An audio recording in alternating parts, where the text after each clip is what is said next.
Alright guys, let's add this guy to the shelf because I love the Ez8, so let's add the Ez8 to the shelf.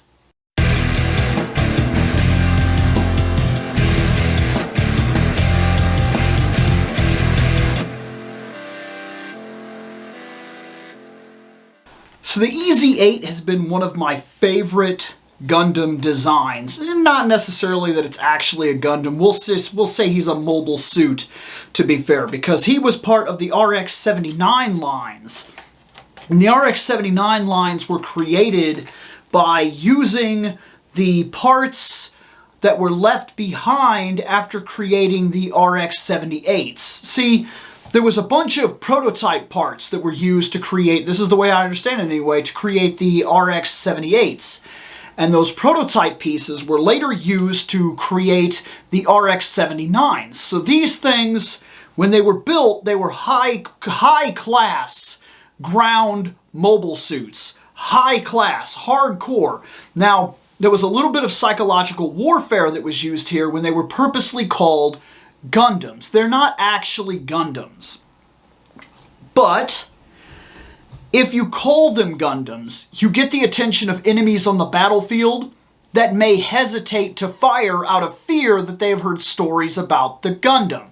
And you also, where that gives you an advantage there, you also have another advantage from the other side when characters believe themselves to be piloting what they hear is a Gundam. And they do notice instantly that if this is a high-class mobile suit, it doesn't mess around. It definitely has the power that they've been led to believe exists within what they call a Gundam. So there was some interesting factors here that played into creating the RX-79s. Now, when the RX-79s were damaged, from what I understand, because they were built from pieces of the prototypes, there weren't just parts lying around all the time for the RX-79s. If they got into trouble, you could very well just lose the RX-79 completely and it just be completely useless.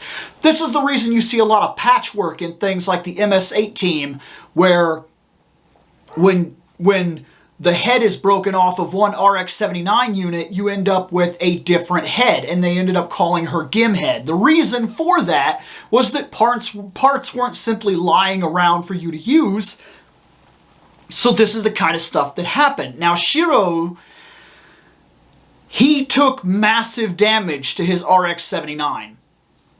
And when they got it back, they tried to fix it, and they didn't exactly know how to do it. So we get the Ez8. The Ez8 is put together because they had no real choice. The unit was highly damaged, and in order to get it back on the battlefield, they built this.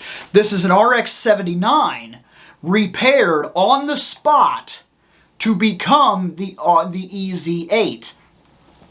And just by chance, they happened to create a unit that had more mobility and more power than the RX-79 from the parts that they had that they could use.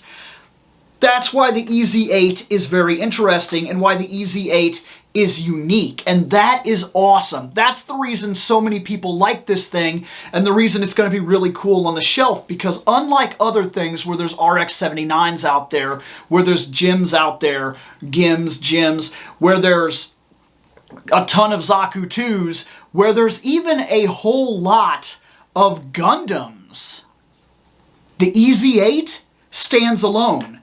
It is just this unit, and to my knowledge, it was not mass-produced. It was Shiro's unit, and it was only there because the other one was damaged. It is so cool to put this on the shelf. My only complaint is that it is big. It is big because it is part of the Universal, the Gundam Universe line of toys.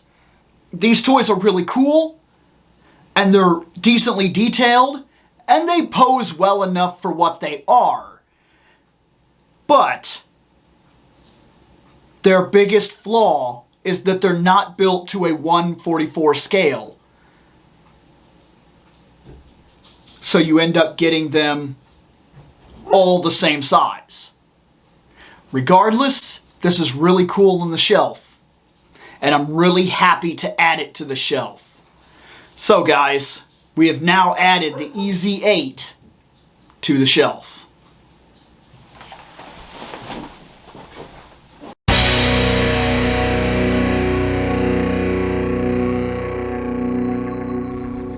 I have spoken. Take what you will from it.